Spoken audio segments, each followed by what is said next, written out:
மகர ராசிக்கார அன்பர்கள் அனைவருக்கும் எனது அன்பு கலந்த வணக்கங்கள். நான் உங்கள் அஸ்ட்ரோ சின்னதுரை, புளிமசைக்குத்தூர், பெரம்பலூர் மாவட்டம்.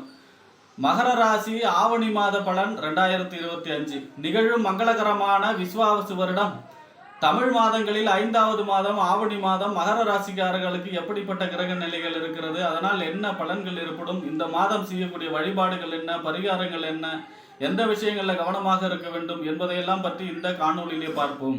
இது போன்ற தொடர்ந்து தமிழ் மாத ராசி பலன்களை தெரிந்து கொள்ளவும், ஜோதிட தகவல்களை தெரிந்து கொள்ளவும் நமது சேனல் அஸ்ட்ரோ சின்னதுரை சப்ஸ்கிரைப் செய்து கொள்ளுங்க, லைக் பண்ணுங்க, நண்பர்களுக்கு ஷேர் பண்ணுங்க. அதாவது பார்த்தீங்கன்னா, சூரியன் தன்னுடைய சொந்த வீடான சிம்மத்தில் ஆட்சி பெற்று சஞ்சரிக்கக்கூடிய காலம்தான் இந்த ஆவணி மாதம். இந்த ஆவணி மாதம் 6ஆம் தேதி வாஸ்து நாள். அதாவது வீடு கட்டுவதற்கு, வீடு மனை கொள்வதற்கு, கிரக ஆரம்பம் செய்வதற்கு மிகச் சிறப்பான நாள்.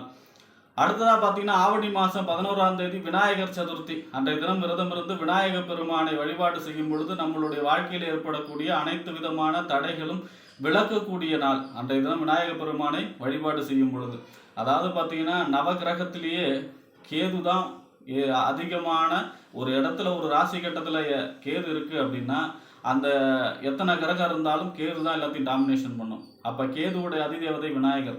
அப்போ விநாயகர் வழிபாடு செய்யும் பொழுது, அன்றைய தினம் விரதம் இருந்து விநாயகர் பெருமானை வழிபாடு செய்யும் போது வாழ்விலே இருக்கக்கூடிய அனைத்து துன்பங்களும் விலகக்கூடிய நாள். அடுத்ததாக பார்த்தீங்கன்னா, ஆவணி மாதம் 22ஆம் தேதி சந்திர கிரகணம். சந்திர கிரகணம் இரவு 9:56 1:26 வரை சந்திர கிரகணம் ஆவணி மாதம் 22ஆம் தேதி இரவு இருக்கிறது. கர்ப்பிணி பெண்கள் கவனமாக இருக்க வேண்டும். அதாவது வீட்டில் எந்த வேலைகளும் அந்த நேரத்தில் செய்யக்கூடாது, வெளியே வரக்கூடாது. அப்போ கர்ப்பிணி பெண்கள் கவனமாக இருக்கக்கூடிய நாளாக ஆவணி மாதம் 22ஆம் தேதி சந்திர கிரகணம் இருக்கிறது. அடுத்ததாக பார்த்தீங்கன்னா, இந்த ஆவணி மாதம் சூரியன், நவகிரகத்துடைய தலைவன் சூரியன் ஆட்சி பெறுகிற மாதம். அப்போ இந்த மாதம் 4 கிரகங்கள் பிறந்திருக்காங்க. அதாவது சனி, செவ்வாய், அசுரகுரு சுக்கிரன், தேவகுரு பிரகஸ்பதி, இவங்கெல்லாம் பிறந்தது இந்த ஆவணி மாதம்தான். ஆக இப்படிப்பட்ட சிறப்பு வாய்ந்த இந்த ஆவணி மாதத்தில் மகர ராசியை பொறுத்த வரைக்கும் உங்கள் ராசிக்கு 4ஆம் இடம், வீடு, வண்டி, வாகன, மனை, தாயார், சொத்து சுகஸ்தானத்துக்கு அதிபதி 4ஆம் இடத்து அதிபதி செவ்வாயும், அதே போல 11ஆம் இடம் என்று சொல்லக்கூடிய லாபஸ்தானம், மூத்த சகோதரஸ்தானம், அபிலாஷைகள் பூர்த்தியாகக்கூடிய இடம் இந்த 11ஆம் இடம். ஆக இந்த 4க்கும் 11க்கும் உடையவர் யாருன்னா செவ்வாய் அவங்க ராசிக்கு 9ஆம் இடத்துல சஞ்சரிக்கிறார் 28ஆம் தேதி வரை. 9ஆம் இடங்கிறது தந்தை ஸ்தானம், பாக்கியஸ்தானம், தொலைதூர பயணம், உயர்கல்வி ஸ்தானம். ஆக 9ஆம் இடத்துல 4க்கும் 11க்கும் உடையவர் சஞ்சரிப்பது யோகம். 4ஆம் இடத்து அதிபதி 9ல் சஞ்சரிக்கிறார் அப்படின்னா, வாகனத்தை தொழிலாக செய்பவர்களுக்கு யோகம், வீடு கட்டக்கூடிய அமைப்பு, நிலம் வாங்கக்கூடிய அமைப்பு, இடம் வாங்கக்கூடிய அமைப்பு, அதே போல் பார்த்தீங்கன்னா புதிய வாகனம் வாங்கக்கூடிய அமைப்பு.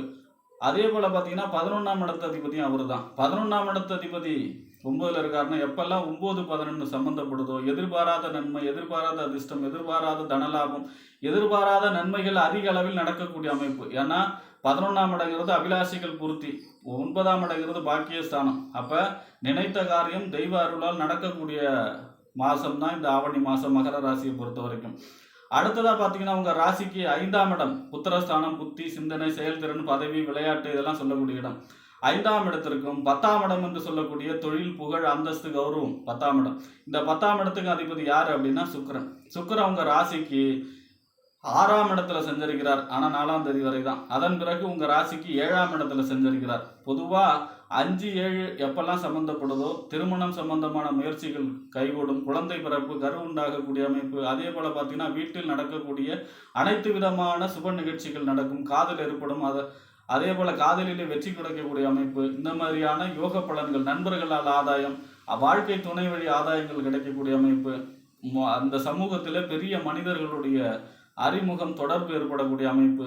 10ஆம் இடத்து அதிபதியும் அவர் தான். 10ஆம் இடங்கிற தொழில் ஸ்தானம், 7ஆம் இடம் கூட்டு தொழில்.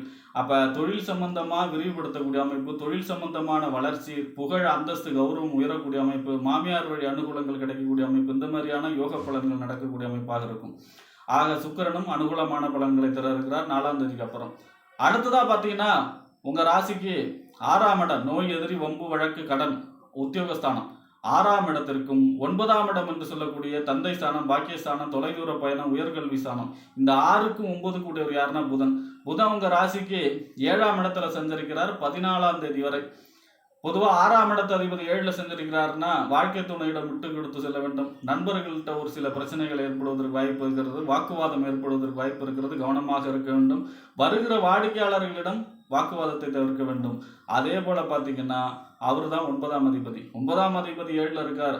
அப்படிங்கும்போது திருமணம் சம்பந்தமான முயற்சிகள் கைகூடக்கூடிய அமைப்பாக இருக்கும்.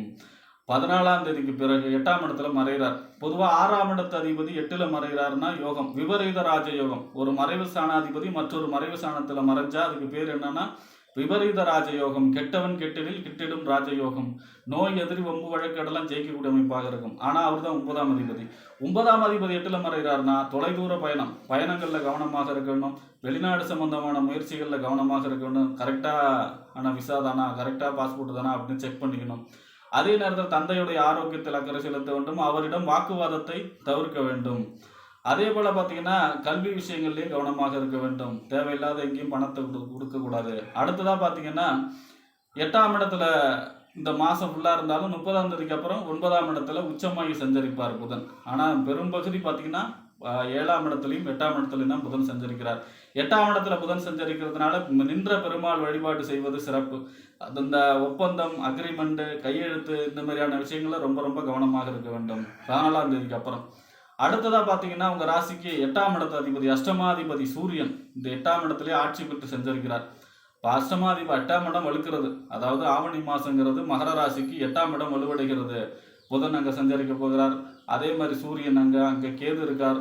இருந்தாலும் கூட ஒரு ராசி கட்டத்தில் எத்தனை கிரகம் இருந்தாலும் கேது தான் டாமினேஷன் பண்ணுவார். கேது எந்த ஒரு இடத்துல இருந்தாலும் சரி, எந்த ஒரு கிரகத்தோட சேர்ந்தாலும் அதனுடைய பலனை தடுக்கும், சுருக்கும். அப்போ அந்த வரிசையில் சூரியன் பெருசாக கெடுதல் படலாம் செய்ய முடியாது. ஆனாலும் வண்டி வாகனங்களில் கவனமாக இருக்க வேண்டும். அரசு சம்பந்தமான விரோதம் ஏற்படுவதற்கு வாய்ப்பு இருக்கிறது, கவனமாக இருக்க வேண்டும். கோர்ட்டு கேஸ் வம்பு வழக்கு ஏற்படுவதற்கு வாய்ப்பு இருக்கிறது, கவனமாக இருக்க வேண்டும். அதே போல் பார்த்தீங்கன்னா பயணங்களில் வண்டி வாகனங்களில் ரொம்ப ரொம்ப கவனமாக இருக்க வேண்டும். வார்த்தை பிரயோகத்தை கரெக்டாக பயன்படுத்தணும். அதே போல் பார்த்தீங்கன்னா 8ஆம் இடத்துல சூரியன் இருக்கும்போது உஷ்ண சம்பந்தப்பட்ட நோய்கள் ஏற்படுவதற்கு வாய்ப்பு இருக்கிறது. அதனால் ஆரோக்கியத்திலையும் அக்கறை செலுத்த வேண்டும். தந்தை வழியால் ஒரு சில பிரச்சனைகள், சங்கடங்கள் ஏற்படுவதற்கு வாய்ப்பு இருக்கிறது. தந்தையுடைய ஆரோக்கியத்தில் அக்கறை செலுத்த வேண்டும். அவரிடம் வாக்குவாதத்தை தவிர்க்க வேண்டும். தனக்கு மேலதிகாரிகள் இருந்தாங்கன்னா அவங்ககிட்ட வாக்குவாதத்தை செய்யக்கூடாது. ஏன்னா அந்த சூரியன்கிறது மேலதிகாரி. அப்போ அந்த மாதிரியான விஷயங்கள்லையும் கவனமாக இருக்கும். தனக்கு மேலே பாஸ் இருக்கிறவங்கள்ட்ட அனுசரித்து போகும்போது நன்மையை தரும். ஆக இந்த மாதங்கிறது சிவபெருமான் வழிபாடு. ஞாயிற்றுக்கிழமையிலே சிவபெருமானுக்கு சென்று விளக்கேற்றி வழிபாடு செய்யும் பொழுது அஷ்டமாதிபதி சூரியனுடைய கெடுபலன் குறையும். 8ஆம் இடத்துல கேது இருக்கும் பொழுது விநாயக பெருமானை இந்த மாதம் திங்கட்கிழமையில தேங்காய் எண்ணெய் ஊற்றி வரகு முள் சாத்தி வழிபாடு செய்யும் போது கேதுவோடைய கெடுபலன் குறையும். 14ஆம் தேதிக்கு பிறகு 8ஆம் இடத்துல புதன் சஞ்சரிக்கிறதுனால நின்ற பெருமாள் வழிபாடு செய்யும் போது புதனுடைய அஷ்டமாதிபதி தோஷம் விலகும். ஆக இந்த மாதம் உங்களுக்கு ஃபேவரட்டாக இருக்கிறது செவ்வாய். 4க்கும் 11க்கும் உடையவர் 9ஆம் இடத்துல பாக்கியஸ்தானத்தில் இருக்கிற செவ்வாய் உங்களுக்கு மிக அற்புதமான பலன்களை தர இருக்கிறார். சுக்கிரன் உங்களுக்கு மகர ராசியை பொறுத்த வரைக்கும் யோகாதிபதி, அதாவது 5க்கும் 10க்கும் உடையவர். ஆக சுக்கிரனும் செவ்வாயும் இந்த மாதம் அனுகூலமாக இருக்கிறதுனால இந்த ஆவணி மாதங்கிறது நிலம் இட சம்பந்தமான யோகம், சகோதர வழி ஒத்துழைப்புகள், அதே மாதிரி திருமண சம்பந்தமான முயற்சிகள், வீடு கட்டக்கூடிய அமைப்பு, இந்த மாதிரியான யோக பலன்கள் நடக்கக்கூடிய மாதமாகவே ஆவணி மாதம் மகர ராசிக்காரர்களுக்கு அமையும் என்று கூறி விடைபெறுகிறேன். நன்றி, வணக்கம்.